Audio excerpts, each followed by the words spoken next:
Bismillahirrahmanirrahim. Alhamdulillahi Rabbil Alamin. Wassalatu wassalamu ala rasuli Rabbil Alamin. Nabiyyina wa habibina wa qudwatina Muhammad ibn Abdillah. Wa ala alihi wa sahbihi. Wa man sar ala nahdihi wa ihtada bihadihi wa istanna bisunnatihi ila yaumiddin, amma ba'du. Muslimin dan muslimat, para pelajar sekalian, Assalamualaikum warahmatullahi wabarakatuh. Alhamdulillah, hari ini 11 Zulhijjah 1442 bersamaan dengan 21 Julai 2021.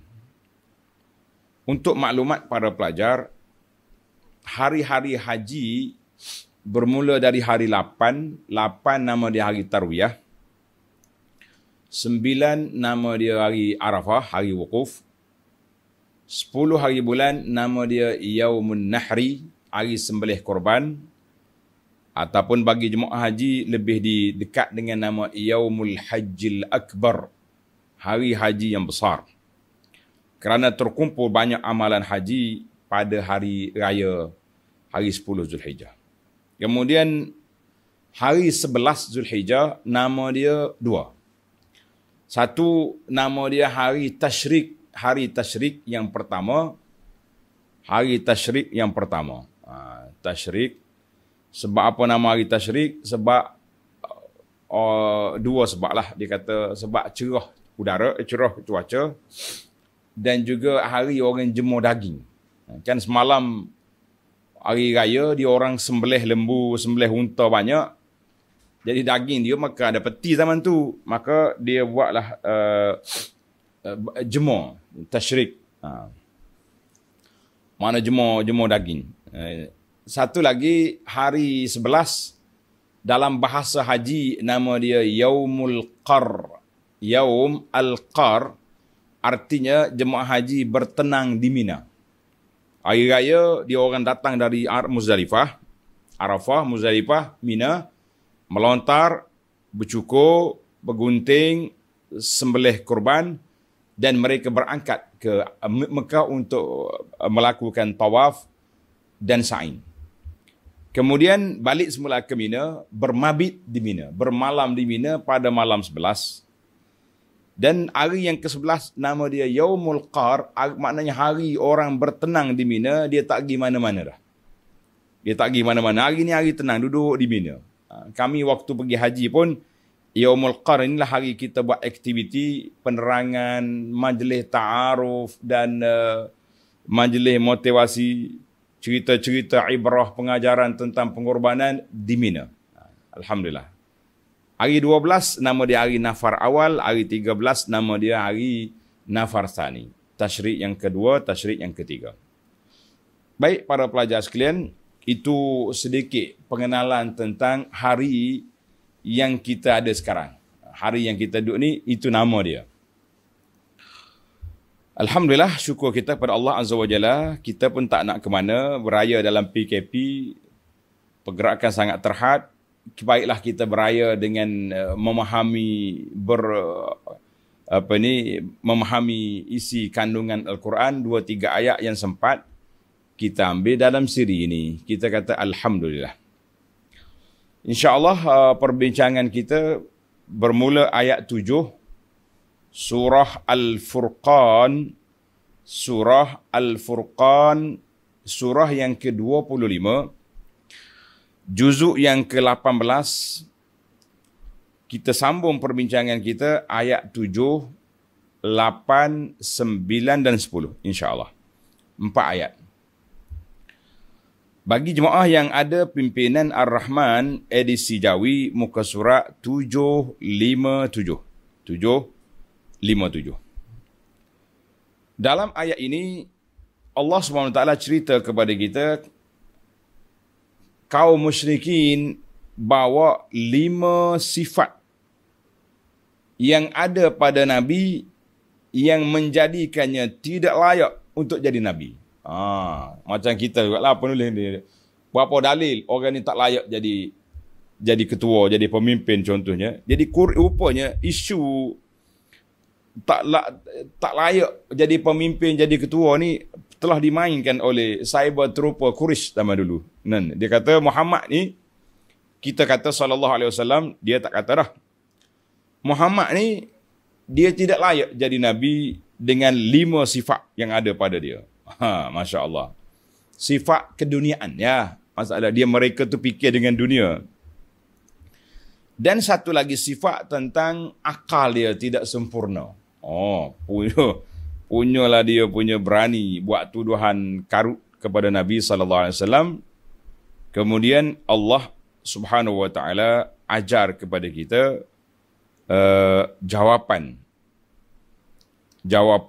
terhadap tuduhan-tuduhan palsu ataupun komen liar daripada Quraisy terhadap Nabi sallallahu alaihi wasallam. Baik para pelajar sekalian, kita baca ayat kemudian kita pergi kepada penjelasan. Itu tajuk perbincangan kita. A'udzu billahi as-sami'il 'alim minasy syaithanir rajim. وقالوا ما لهذا الرسول يأكل الطعام ويمشي في الأسواق لولا أنزل إليه ملك فيكون معه نذيرا أو يلقى إليه كنز أو تكون له جنة يأكل منها وقال الظالمون إن تتبعون إلا رجلا مسحورا انظر كيف ضربوا لك الأمثال فضلوا فلا يستطيعون سبيلا تبارك الذي إن شاء جعل لك خيرا من ذلك جنات تجري من تحتها الأنهار ويجعل لك قصورا. Surah Al-Furqan, balik kita kepada ayat yang ke-7. Para pelajar sekalian, dalam ayat yang lepas, puak-puak Quraisy telah pun condemn ataupun mencela kepada Al-Quran. Dia kata Quran itu rekaan Nabi sallallahu alaihi wasallam. Quran itu asatir, dongengan orang-orang dulu je. Tak ada fakta benar. Itu kata siapa? Kata Quraisy. Maka Allah Subhanahu wa taala jawab balik tuduhan jahat mereka dengan ayat yang ke-6, bukan Nabi SAW tidak reka Quran. Dia tidak pergi belajar dengan siapa-siapa. Sebab Nabi kita tak menulis, tak membaca dan tidak mengembara. Maka Quran itu turun dari Allah Azza wa Jalla. Baik. Ayat kita ni, ayat 7. Mereka condemn, cerca, cela peribadi Nabi, sifat Nabi. Mereka mengatakan sifat yang ada pada Nabi, pada Muhammad, kita kata sallallahu alaihi wasallam itu yang menjadikannya tidak layak untuk dia mengaku jadi Nabi ataupun jadi Rasul. Ini permainan puak-puak kafir. Baik para pelajar sekalian, kita pergi kepada sifat yang pertama pada kira-kira mereka. وَقَالُوا مَا لِهَذَا الرَّسُولِ يَأْكُلُ الطَّعَامَ. Dan mereka pula berkata, mengapa Rasul ini makan minum? Mari dia bagi dia makan dengan minum tu salah. Wa qala kuffaru Quraisy ma li Muhammadin nahnu naqul sallallahu alaihi wasallam. Puak kafir kata, apalah Muhammad ni yang mengaku yaz'um, yang mengaku dia tu Rasulullah, dia tu utusan Allah, tapi dianya tak ada kuasa apa-apa, tidak ada benda yang magic apa, makan macam kita juga. Dia kira makan tu salah. Makan tu satu benda yang bersalah, yang menjatuhkan credibility atau menjatuhkan kehebatan seorang itu. Sebab itu dia nak siapa yang nak jadi Rasul, malaikat. Bagi dia, malaikat jadi Nabi baru betul. Kan? Maka di sini Allah cerita kepada kita bagaimana puak-puak kafir dia kata, ya'kulut ta'am, maknanya Muhammad ni bukan insan istimewa lah, sama dengan kita je dia. Dia makan macam kita juga. Duk Mekah tu makan roti sama dengan kita juga. Makan buah kurma, makan buah tamar juga dia pun. Yang kedua, wa yamshi fil aswaq. Sifat yang kedua, dan dia juga berjalan di pasar-pasar seperti manusia lain. Sama ada Nabi. Nabi pergi ke pasar dua sebab. Sebab yang pertama, dia nak mencari kepentingan, keperluan dia. Apa barang-barang yang dia perlu untuk dimakan. Mungkin di peringkat awal tu Nabi pergi ke pasar untuk perniagaan, untuk berniaga contohnya. Dan apabila Nabi sudah jadi Rasul, dia tak sibuk lagi dengan berniaga. Nabi kita pergi ke pasar kerana nak mencari peluang di mana tempat orang berkumpul untuk menyampaikan dakwah. Nabi pergi. Pada musim haji, orang jahiliah ni dia pergi haji. Yang kata dia tak pergi haji, dia bahkan dia berbangga dapat NGO dia ataupun dia punya menteri kebajikan dia berbangga. Kerana dia boleh beri makan, boleh bagi minum pada jemaah haji. Nahnu, dia panggil siqayatul hajj. Siqayatul hajj, orang yang beri makan, beri minum pada jemaah haji. Nabi kita pergi musim haji, Nabi kita berjalan di Mina, menyusup balik dalam kemah-kemah untuk menyampaikan dakwah. Masya Allah. Nabi pergi tempat pesta, dia panggil suq mukaz. Pergi untuk apa? Untuk menyampaikan dakwah. Bila orang kumpul, Nabi cari peluang, sampaikan dakwah. Itu kerja Nabi, bukan pergi pasar tak ada kerja. Mereka ni tak faham, dia kata apa? Apa Muhammad mengaku jadi Nabi, duduk jalan di pasar. Berapa? Tuduhan dua. Tuduhan yang ketiga, laula unzila ilaihi malakun fayakuna ma'ahu nadhira.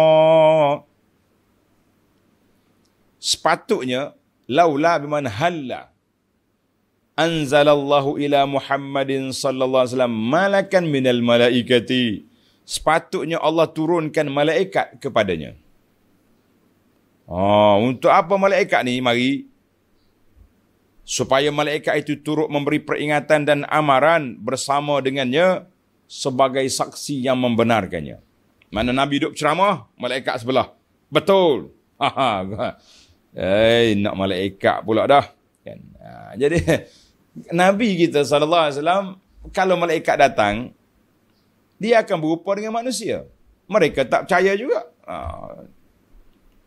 Tengok nota di bawah. 1155.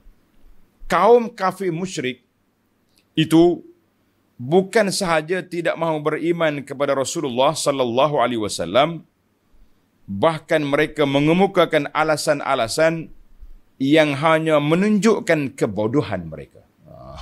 5 alasan dia cerita ni menunjukkan kebodohan, tidak cerdik. Apa dia? Yang pertama, kata mereka, Rasul itu makan minum seperti manusia lain. Satu. Kedua, ia membeli belah di pasar seperti orang lain. Ketiga, sepatutnya Rasul itu dari malaikat. Sepatutnya malaikat jadi Rasul. Kalaulah bukan malaikat, Allah turunkan malaikat yang memberi bantuan kepadanya untuk memberi syarahan bersama-sama dalam menyampaikan perintah Allah. Ini 3. 3 cadangan. 3 sifat yang tak ada pada Nabi. Dia katalah. Kita pergi kepada sifat yang keempat. Au yulqa ilaihi kanzun au takuna lahu jannatun ya'kulu minha. Sifat yang keempat, au yulqa ilaihi kanzun, atau diberikan perbendaharaan harta kepadanya. Biar dia kaya. Kita nak ketua kita ni orang kaya. Muhammad ni tidak masyhur dengan kekayaan. Yang masyhurnya zaujah dia, Sayyidah Khadijah, itu masyhur dengan ahli perniagaan, ahli koprak Mekah pada masa tu.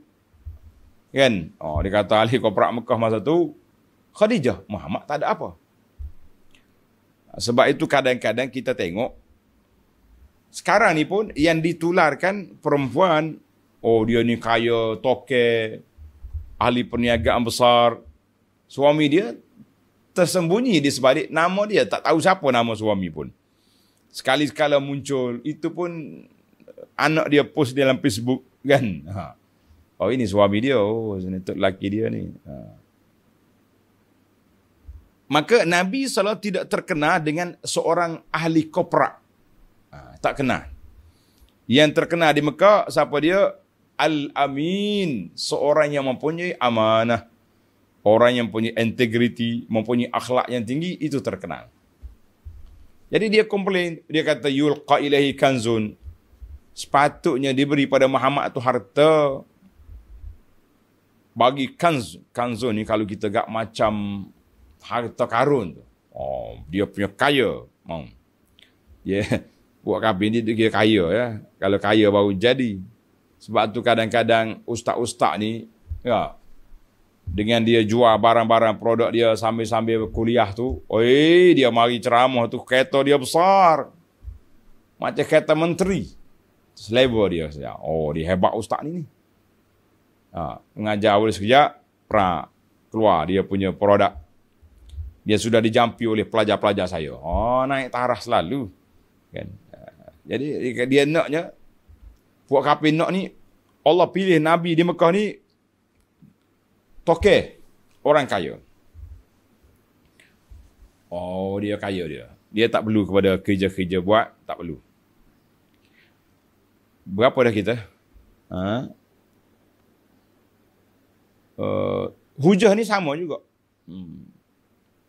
Dalam kisah Hud, surah Hud ayat 12 sama juga. Laula unzila alaihi kanzun au jaa ma'ahu malak. Sama. Kalau turunlah kepada dia kanzun, diberi gedung perbendaharaan kaya, atau malaikat mari turun. Dalam surah Az-Zukhruf ayat 53, Allah Ta'ala hikayatkan kata-kata Fir'aun tentang Musa. Falaula ulqiya alaihi aswiratun min zahabin au jaa'a ma'ahul malaikatu muqtarinin. Patutnya diberi kepada Musa ni aswirah, maknanya pakaian, perhiasan daripada emas. Otak dia sama daripada zaman Firaun, zaman Nabi Hud, zaman dulu sama ya. Dia nak suruh Nabi tu kena kaya. Kena kaya dulu. Kita ni persepsi buat kafir ni jangan pakai. Kalau nak dengar ceramah kena cari ustaz kaya-kaya. Mari tu hebat. Turun kereta tu ada pembuka pintu, ada juru kamera 4-5 orang, dia punya protokol. Ni mari ustaz al-faqih ilallah. Naik kereta kancil pergi ceramah. Mana ustaz? Tiba-tiba kereta kancil masuk di parking penceramah. Kurang standard. Alhamdulillah. Alhamdulillah kita naik belaka. Asalkan ada kawan nak bawa kancil lah kan. Baik. Naik kancil pun boleh, naik Honda pun boleh, apa saja. Yang penting saya boleh sampai ke tempat nak ceramah. Itu je matlamat kita. Alhamdulillah. Baik. Apa lagi dia punya cadangan? Tuan-tuan tengok dalam ayat kita ni. Cadangan yang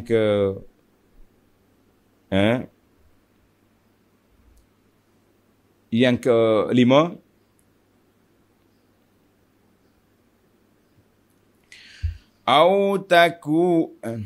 Mana ya?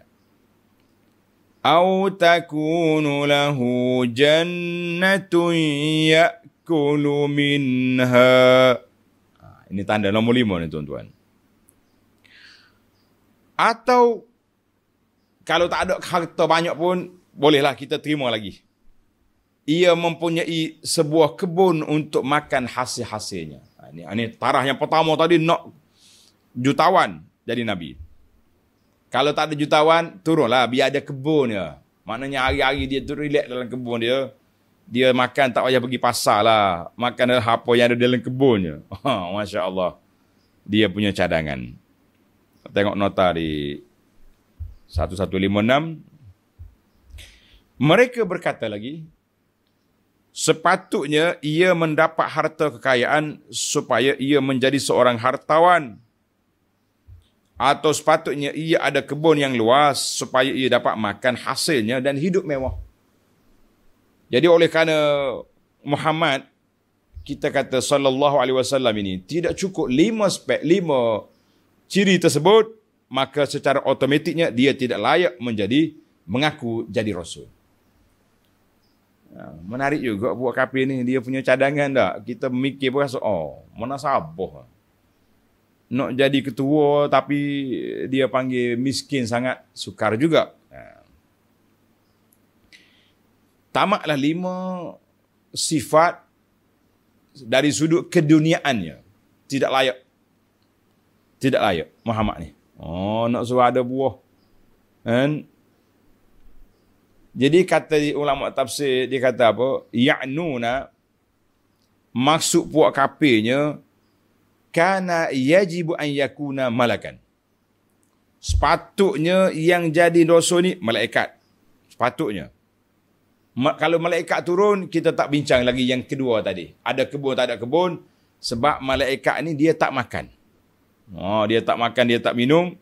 Kalau tak ada kebun pun tak ada masalah. Kita terima sebab dia malaikat. Summa nazalu an iqtirahihim. Kemudian mereka downkan sikit cadangan dia. Tak apalah. Dia manusia pun boleh juga. Sebab kalau malaikat datang, kita payah nak komunikasi dengan dia. Kan? Tapi kita nak dia disupport oleh malaikat. Malaikat datang sekali. Waktu dia ceramah, malaikat ada sebelah. Memberi sokongan, mengatakan betul. Allahu Akbar. Jadi nak juga malaikat. Kemudian nazalu. Down sikit. Turun. Permohonan turun. Yang ketiga turun. Kalau dia tidak malaikat pun tak apalah. Malaikat tak mari pun tak apa. Tapi kita nak dia kaya. Dia kaya. Ada kanzun. Ada gedung-gedung harta yang banyak. Turun lagi kali yang ketiga, yang keempat dah. Dia kata tak apalah, kita terima juga. Kalau dia tak ada kaya pun, tapi biarlah dia ada kebun, ada harta. Kita tahu dia makan tu makan dengan apa? Dengan kebun dia. Dia tak payah duduk sibuk-sibuk mencari duit. Itu persepsi nakal yang dibuat oleh puak-puak kafir. Dalam surah Al-Isra,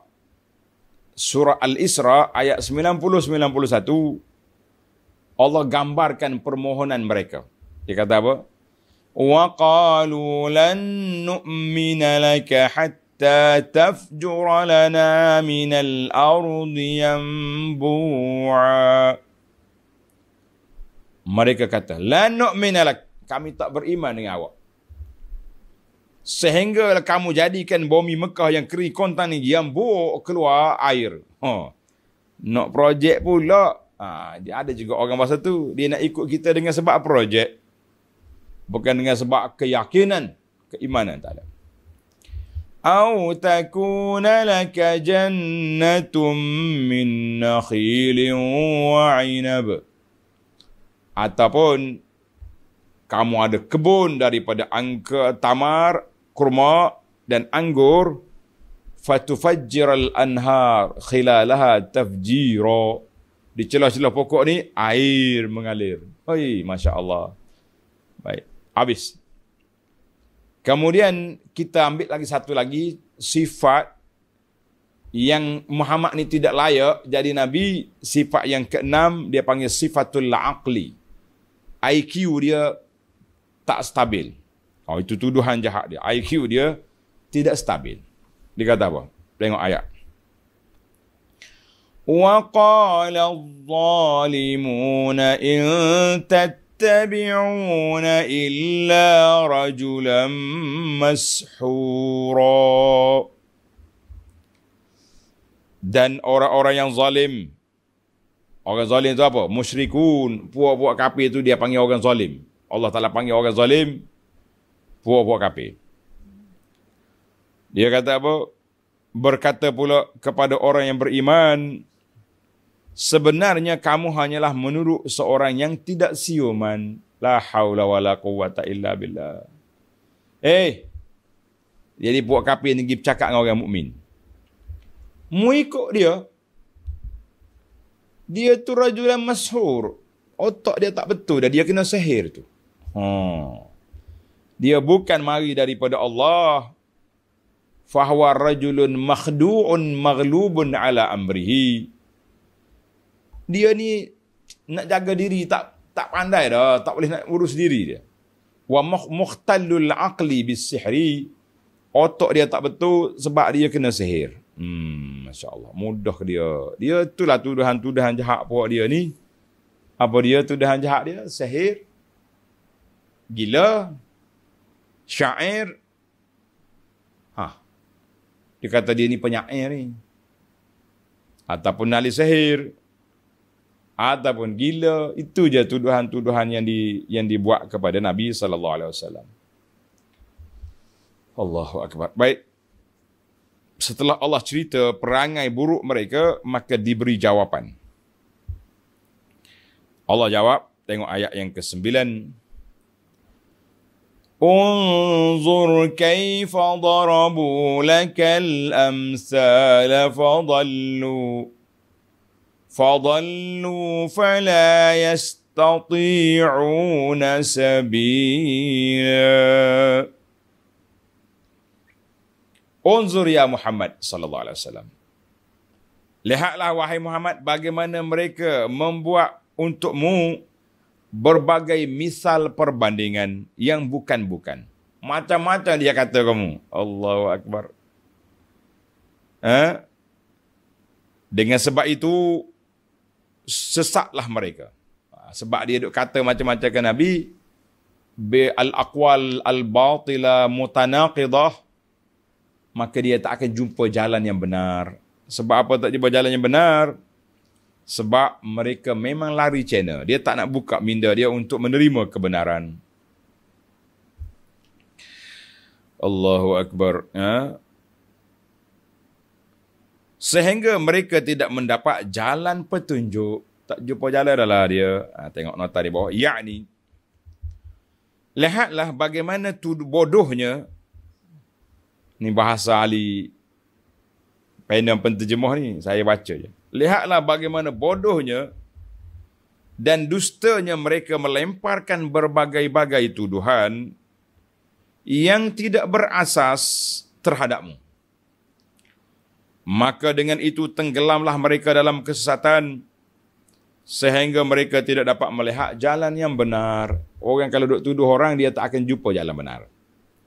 Sebab itulah para jemaah sekalian, bila kita dengar orang buat tuduhan kepada orang, kita duk belajar dengan ustaz ni, tiba-tiba keluar memo, rekod ni, bahawa dia ni tak betul. Dia sesat. dia bawa ajaran salah, maka para jemaah, para pelajar, jangan mudah panik. Jangan mudah panik. Oi, tak boleh belajar dah ustaz. Unfriend terus. Esok kuliah tak ikut dah. Ngelak. Di mana dhamir, neraca timbangan yang kita boleh buat? Di mana? Ketika itulah kita guna akal kita. Setakat aku duduk dengar kuliah ceramah ustaz kita ni, adakah dia sebut benda-benda yang pelik-pelik? Adakah dia bawa benda yang ajaib-ajaib? Kita timbang dengan neraca Al-Quran dengan sunnah Nabi SAW. Ini orang duduk sebar. Ada juga ahli yang mengaku mereka ni ahli, orang yang tinggi darjat si Allah Ta'ala. Dia kata kita ni kalau nak baca hadis tak perlu kepada sanad-sanad. Kita hadis ni kita boleh deal terus dengan Nabi SAW. Nabi bagi tahu hadis ni sahih. Beres. Amalkanlah. Walaupun tidak ada sanad, walaupun ulama-ulama hadis berpuluh tahun mengembara belajar hadis mengatakan hadis ini dhaif ataupun hadis ini maudhu', ada palsu. Tapi oleh kerana kita sudah endorse, dalam mimpi jumpa Nabi atau Nabi keluar dari kubur jumpa kita yaqazatan mensahkan hadis ini, maka sahihlah dia. Ini kacau punya sistem. Orang buat buat pengajian ilmu hadis, susah-susah para ulama buat qawaid hadis. Tiba-tiba kita mari condemn, bantai dia dengan menggunakan kasyaf, dia panggil kasyaf. Oh, ini bahaya ni semua. Orang kasyaf ni benda tak ada nampak, tak ada kaedah. Siapa dia pun boleh mengaku. Boleh mengaku. Macam ada seorang tak jauh daripada kawasan kita ni, dia mengaku dia nampak Allah Ta'ala apa yang Tuhan tulis di Arash. Tuan-tuan mungkin raja dengar nama Ayah Pain. Kan? Ayah Pain ni, dia panggil kerajaan langit. Dia punya kedua kerajaan langit. Tapi saya kata, hak ni lebih tinggi langit. Sebab dia nampak di Arash. Atas pada langit lagi. Kita kata, Masya Allah. Yang peliknya pengikut dia mari tu. Ada pengikutnya. Pejabat agama datang nak serbu, tak boleh nak tangkap. Dia tahu dia punya pergerakan. Kita kata, Masya Allah, tabarakallah. Ajaib wallah. Saya kata, kalau dia sesak, yang pelik laginya pengikut dia tu. Yang cerdik-cerdik tu boleh sesak juga tu. Kenapa? Allahu Akbar. Jadi kita, Nabi orang tuduh gila.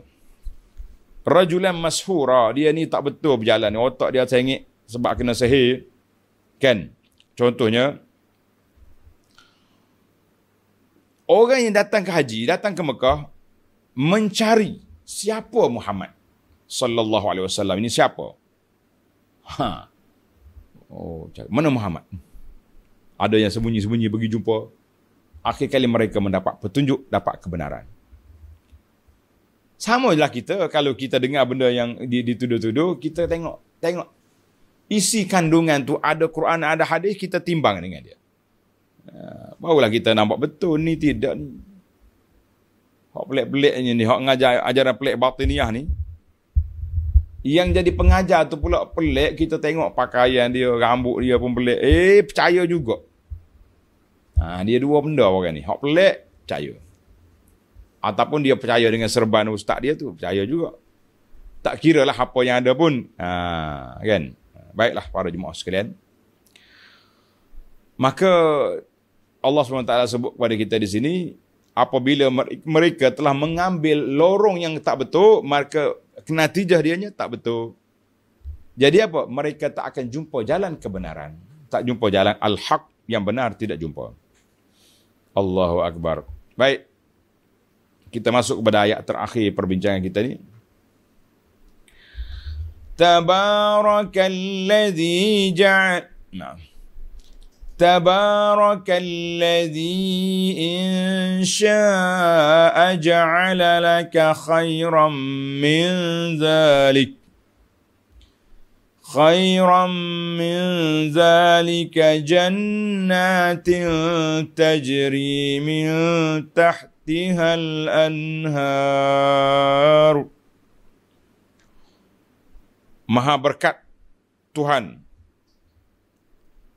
yang jika Allah kehendaki tentulah ia akan mengadakan untukmu di dunia ini sesuatu yang lebih baik dari apa yang mereka katakan itu.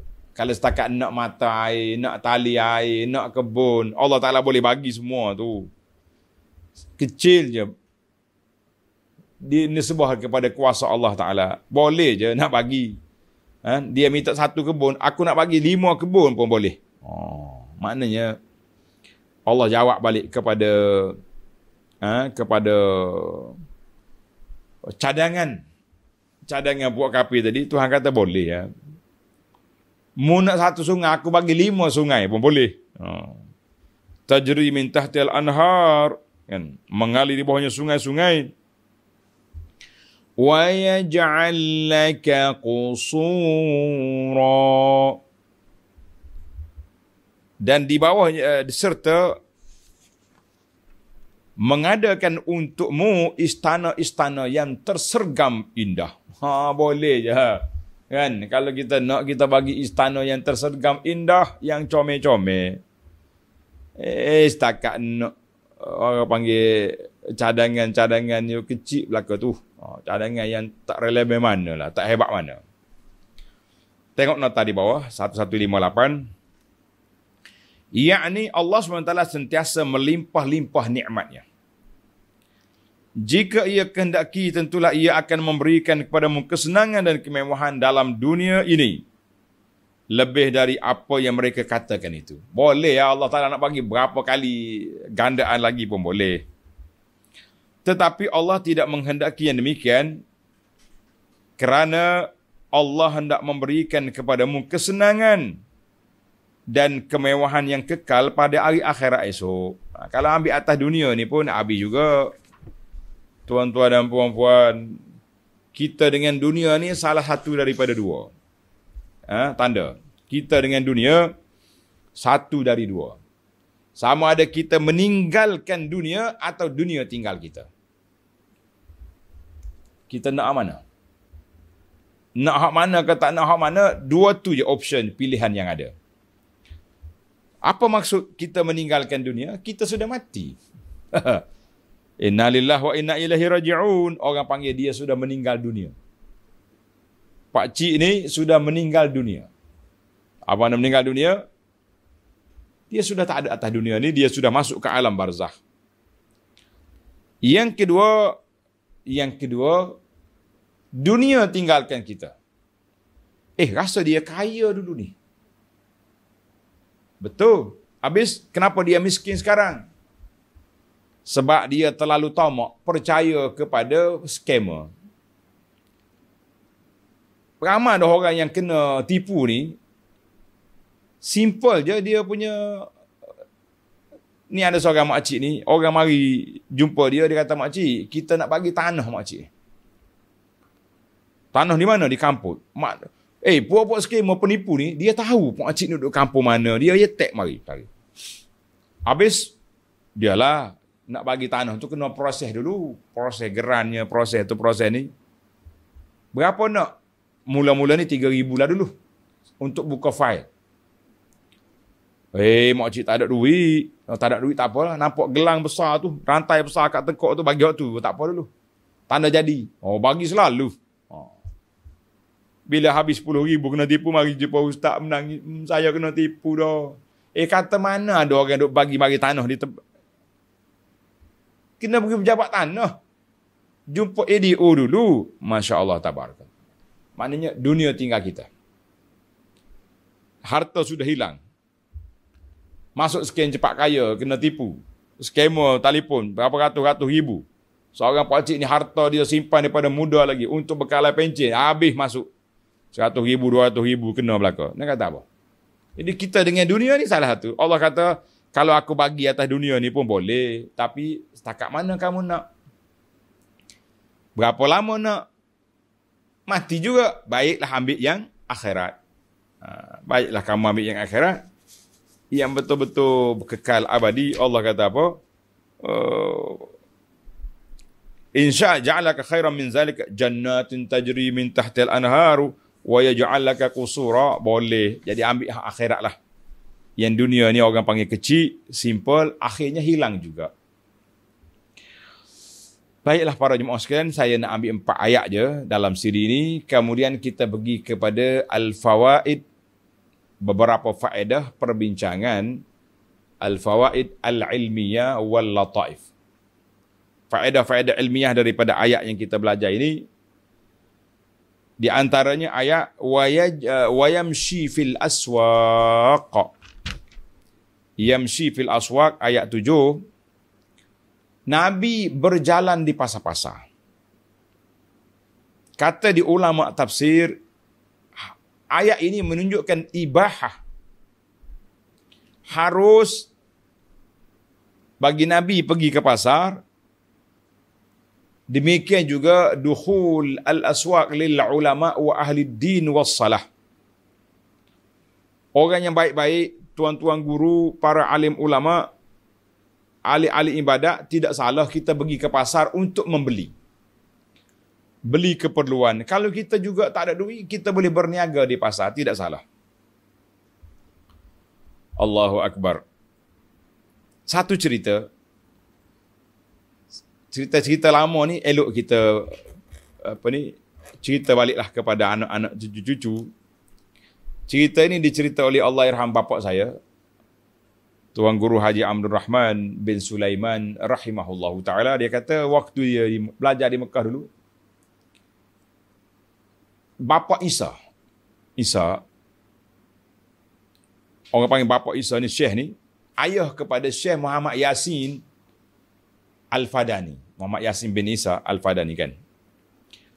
Bapa ni, dia berjual di Mekah, di pasar. Jual. Dia tak cakap banyak. Dia jual sayur-sayuran gitulah. 2 patah ya dia cakap. Bila orang tanya dia, Syekh, bikam hadha, berapa harga? 2 lira, 2 junih, 2 apa dia punya bahasa dia lah. Lama kita ni panggil halal lah. Dulu ada bahasa lain. Sekarang ni kalau sen-sen tu dalam riyal, kan Saudi tu dia pakai riyal, sen dia panggil halal lah. Bekam, dia pun cakap, berapa? Kita kata 50 sen lah.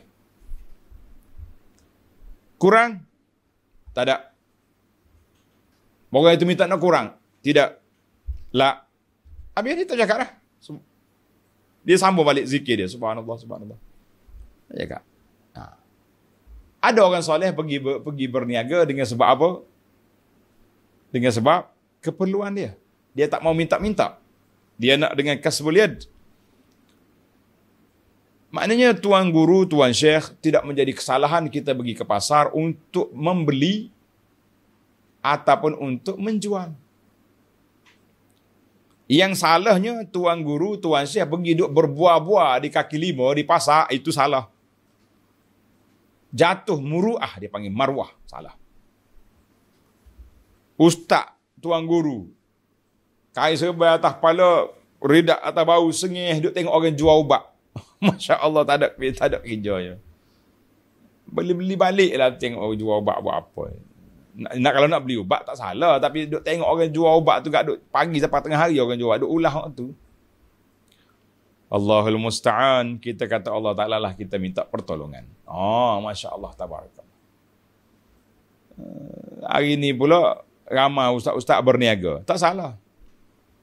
Tapi jangan salah guna pentas orang panggil kuliah, diberi minyaknya, diberi sagu hati, kita pula duk jual barang atas kuliah di meja ceramah. Kita kata ini salah. Salah guna tempat. Awak nak ceramah, awak nak pergi duduk di pasar pagi, pasar petang, buka kedai itu, balik.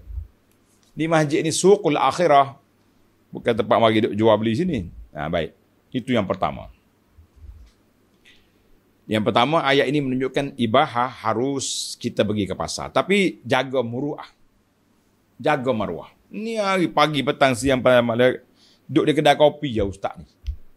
Masa mengajar tadi tersauh, mengalir air mata orang dengar. Lepas kuliah orang ajak minum air, dalam minum air pula di kedai makcik ni tutup aurat pun tak sempurna. Dia duk buah kuat pula. Orang duk isap rokok depan dia pun tak ada masalah. Ataupun dia sendiri tokai rokok. Kita kata ini jatuh maruah. Jatuh muruah. Baiklah, kita pergi kepada hikayat. Yang kedua, Allah Ta'ala hikayatkan pandangan orang kafir terhadap Nabi tadi. Dia kata apa dia ni? Makan di makan makanan, berjalan di pasar. Kata di para ulama, pandangan mereka ini fasad dikondem dengan dua cara. Yang pertama, annahu laysa yujibu ikhtisasu bil manzilati naqala an mawdil khilqah. Maknanya bila Allah Ta'ala beri satu darjat yang tinggi kepada orang ni, bukan semestinya dia kena keluar daripada kemanusiaan dia. Itulah. Dia manusia. Oleh kerana dia manusia, dia perlu makan. Sumber makanan tempat kita membeli, di mana? Di pasar. Jadi apa salahnya tuan guru pergi di pasar? Kan? Baik. Bila Allah lantik dia jadi rasul, dia tak boleh lagi jadi manusia biasa. Contohnya, tak boleh jadi manusia biasa. Dia kena keluar jadi makam lain. Maka ini juga menyalahi peraturan yang Allah sebut. Allah kata apa? Allah kata apa? Min anfusikum. Nabi, rasul aku lantik tu dari kalangan kamu. Jadi kalau bila dia jadi rasul, dia kena keluar daripada kemanusiaan. Jadi tak adalah matlamat Tuhan latih manusia. Baik, bawa malaikat selalu senang. Baik. Kemudian yang kedua, ar-risalah la taqtadi. Jawatan rasul itu tidaklah menghalang dia daripada pergi ke pasar. Yang tak pergi pasar ni sebab apa? Dua sebab kita kata salah pandangan mereka. Yang pertama, yang tak pergi ke pasar itu af'alil jababirah. Pemimpin-pemimpin yang angkuh, yang sombong. Orang ni je tak pergi pasar. Siapa yang pergi pasar? Pekoli-koli dia, staf-staf dia, aku nak makan gini, pergi cari. Jadi dia tak pergi. Yang kedua, lihajatihi li du'ai ahli al-aswaq. Rasul juga perlu pergi ke pasar-pasar sebab dia nak pergi berdakwah kepada orang di sana. Dan sekiranya berlaku perkara yang tak baik, Rasul akan engkar mungkar. Nak larang benda-benda yang mungkar. Kalau kita tak pergi, kita tak tahu. Cuma kita pun pendakwah macam tu juga kena berjalan sekali-sekala. Kita tengok, tak betul ni. Banyak jual-jual ni tak patuh syariah ni. Penjual dia pun tak untuk aurat. Jadi itulah peranan pendakwah, kita tegur. Kalau kita tak pergi, macam mana kita nak tegur? Baik, kita berpindah kepada yang ketiga dari fawaid ayat ini, iaitulah tentang sesaknya orang itu dengan sebab dosa yang dilakukan. Tuhan kata apa? Fala yastati'una sabila. Oleh kerana mereka ni tak mau terima, maknanya tak sampai kepada jalan yang Allah nak beri dengan sebab dosa dia. Dengan sebab dosa itulah terhalangnya daripada mendapat petunjuk ataupun hidayah daripada Allah Azza wa Jalla. Baiklah para jemaah sekalian, kita yang nak mencari kebenaran ni, yang pertama sekali, ikhlaskan niat kita kepada Allah Azza wa Jalla. Yang kedua, kita tinggalkan dosa dan maksiat. Ketika itu, insya-Allah, Allah Ta'ala akan buka kepada kita jalan-jalan pintu kebajikan, pintu-pintu hidayahnya, insya-Allah. Baiklah para pelajar sekalian, alhamdulillah, siri ini kita belajar cadangan 6 perkara yang dibawa oleh Quraisy dijawab oleh Allah Azza wa Jalla. Punca Quraisy penentang Islam tak mendapat hidayah sebab apa? Sebab mereka sombong, mereka angkuh, mereka tak mahu tawaduk. Dia rasa dia betul, rasa dia benar. Dia tutup minda dia daripada dakwah Nabi SAW. Dan juga maksiat yang mereka lakukan, maka semuanya itu menjadi penghalang daripada menerima hidayah Allah. Baiklah para jemaah sekalian, kita yang sudah dapat hidayah ni, bagaimana kita nak dapat hidayah istiqamah di atas jalan Islam? Maka bersihkan diri kita daripada dosa dan maksiat. InsyaAllah Allah Ta'ala cerahkan dada kita, cerahkan hati kita untuk menerima petunjuk mengikut sunnah Nabi sallallahu alaihi wasallam. Tamatlah kita. InsyaAllah kita sambung lagi dalam siri yang akan datang bermula ayat yang ke-11. Bal kazzabu bis-sa'ati. Bal kazzabu bis-sa'ah wa a'tadna liman kazzaba bis-sa'ati sa'ira. InsyaAllah dalam siri akan datang. Subhanakallahumma wa bihamdika asyhadu an la ilaha illa anta astaghfiruka wa atubu ilaik. Wa sallallahu ala nabiyyina Muhammad wa ala alihi wa sahbihi ajma'in walhamdulillahi rabbil alamin. Wassalamualaikum warahmatullahi wabarakatuh.